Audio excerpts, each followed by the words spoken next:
کەریمی ئەلەکە فریادڕەسی هەژاران.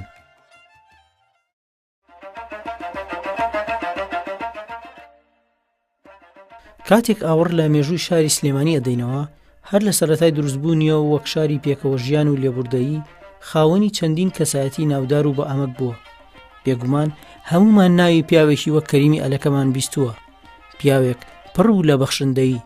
هاوڕێ و دۆستی هەژاران بوو، کەسایەتی خۆشەویست و نیشتیمان پەروەر بوو. پیاوێک بوو لە دەسەڵات نمونەیەک بوو بۆ جوانی بەڕێوەبردنی ئەم شارە، هەمیشە خەمی هاوڵاتیانی لە ئامێزە گرت. ناوی تەواوی عەبدولکەریم ئەلیاس بۆلس ئیبراهیمە لە ساڵی 1976 لە گوندی ئەرمۆتەی ناوچەی کۆیە لەدایک بووە. دواتر بەهۆی کاری بازرگانیەوە ڕووی لە سلێمانی کردووە و لە ماوەیەکی زۆر کووردا توانیوێتی پێگەی خۆی بکاتەوە لە ناو خەڵک و بازرگانەکانی ئەو کاتەدا. زمانزانێکی باش بووە، هەریەک لە زمانەکانی وەک کلدانی و کوردی و فارسی و تورکی و ئینگلیزی بەباشی دەزانی. جگەلەوەی عەرەبییەکی زۆر باش قسەی ئەکرد. لە سەردەمی شێخی نەمردا کراوەتە وەزیری دارایی ئەو کاتە و توانیوێتی سەرکەوتوانە بەڕێوەی ببات. لە دوای جەنگی جیهانی یەکەم کاتێک ناوچەکە و شاری سلێمانی ڕوبەڕی و برسێتی و گرانی دەبێتەوە، کەریمی ئەلەکە دەبێتە فریادڕەسی هەژاران و بەهۆیەوە دەبێتە سنبولێکی ناسراوی ڕۆژگارە سەختەکانی ئەو سەردەمە و هەوڵە جوان و جوامێرەکانی هەرگیزا و هەرگیز لە یاد ناگرێت.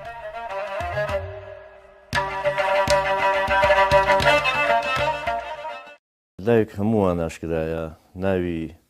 مامۆستا کەریمی ئەلەکە ناوێکە لە مێژووی خەباتیە میلەتەمانە، هەمیشە وەک ئەستێرەیەک درەوشاوەیە بە تایبەتی لە قۆناغی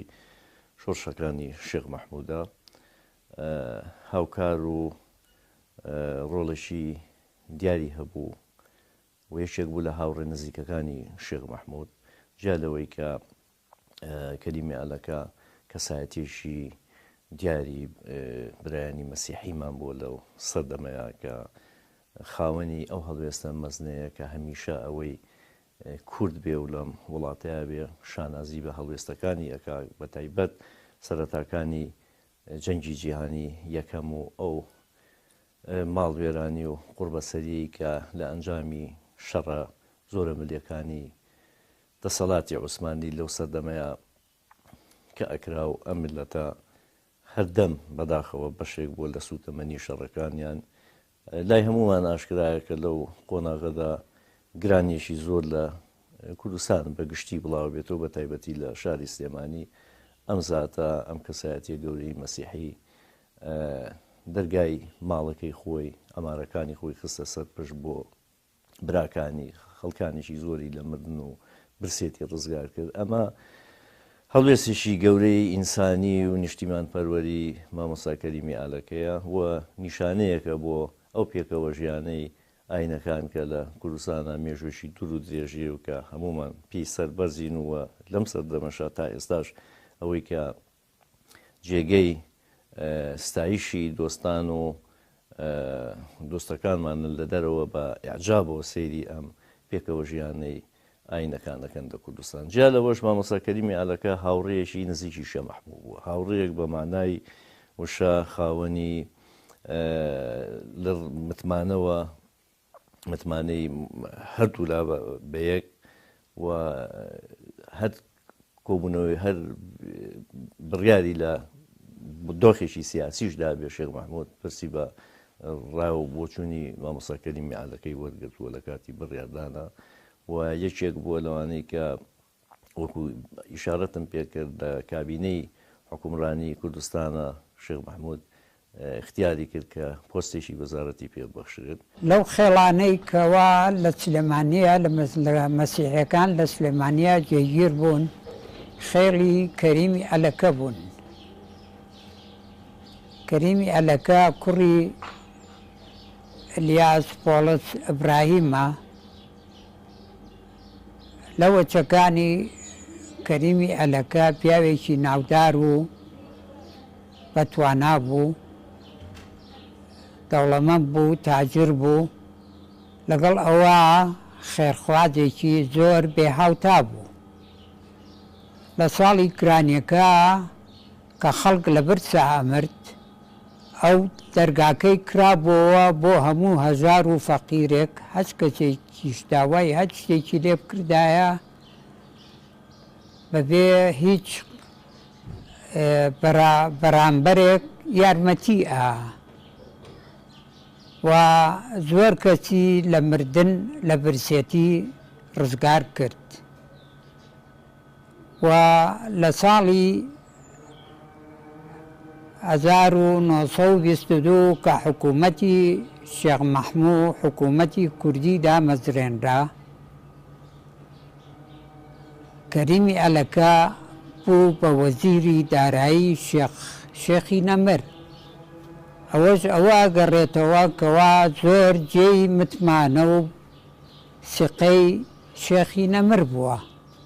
و زۆر خۆشەویستی بووە لە هەموو کاتێکیش یارمەتی شێخیاوە ئەگەر پێویستی بە یارمەتی بوو بێ لە هەموو بوارێکەوە. بەڵێ ئەوەی کە من زانیومەوە شێخ لەتیفی حەفیدیش لە یاداشتەکانی خۆی ئاماژەی پێەکە هەڵویستێکی زۆر پڕ لە وەفاداری پڕ لە مرۆڤ دۆستی ئەگێڕێتەوە کاتێکە لە دەربەنی بازیان شێخ مەحموود بەدی لەژیرێ و ئاوارەی هەندستانەکرێ و دوورەخرێتەوە لەو سەردەمەیە ئەم خێزان و بنەماڵەیە ئاوارەی ڕۆژهەڵاتی کوردستانە بن پەنا بەنەبەر سمکۆی شکاک پاش وەزعی ئەمارەتەکەی سمکۆ و شەڕەکان و لەشکر کێشیەکان ئەوان لەوێ جارێکی تر ئاواری سەر سنوورەکان دەبنەوە ئەوێ بەجێڵن لەم کاتەیە کە دێنەوە سەر سنووری بینی باشوور و ڕۆژهەڵات مامۆستا کەریمی ئالەکە ئەزانێکە وەزی ئەو خێزانە لەو پەڕی خراپیایە هەڵەسێت لە سلێمانیەوە ئەچێت لەسەر سنوور چاوی بە خێزانی شێخ مەحموود عایشەخانە کرد کاتێک خەبەری بۆ من ئەڵێن مامۆستا کەریمی ئالەکات و زۆر خۆشحاڵە بن کات چێت چای پیانەکەوێت دڵنەواییان نەکاتەوە خەبەری شێخ مەحموودیان نەداتێ ئەڵێ شێخ مەحموود زانیاریم هەیە کە لەسەری ماوە و سەحەتیشی باشە و ئەمانە و هاتوم چاوم پێتام کەوێ ئامانەتێکی شێخ مەحموود هەیە لە لای من ئەزانم کە ئێستا لەم دۆخەیابار و دۆختان زۆر خراپ بە هاتووم ئامانەتەکەتان پێشکەشکەمەوە ئەوانیش پرسیارەکەن خێزانی شێخ مەحموود چی ئامانەتەکە مەبلەغێک پارەی ئەو سەردەمەکە زۆر بووە زۆر بانی کەم نەبووە مامۆستا کەریمی ئالەکە ئەڵێ ئەمە ئەو ئامانەتەیە کە شێخ مەحموود لای من دایناو ئێستاش وەکو کوردەواریە لێ ماڵی سپی بۆ ڕۆژی ڕەش ئەمەم هێناوە پێشکەشتانی بکەمەوە ئیتروانیش بە تاقدیرێکی زۆرەوە لێی وەڕێکردن و زۆر سپاسیەکەن و زۆر چۆن دڵخۆشە بن مامۆستا کەریم ئەگەڕێتەوە ساڵ دێ و ساڵە ڕوا لە 900 جارێکی تر کە شێخ مەحموود لە هەندستان ئەگەڕێتەوە دێتەوە سلەیمانی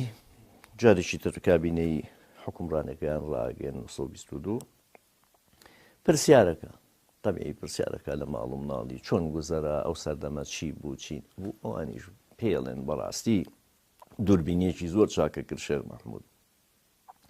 ئەو بەڕاستی مامۆستا کەریم جێی متمانە بووکەت و ئەو ئیمکانێتە لادانا بۆ فریامان کەوت و بۆ یەنای شێخ مەحموود ئەڵێ ئیمکانێتی چی و ئەڵێ و پارەی کە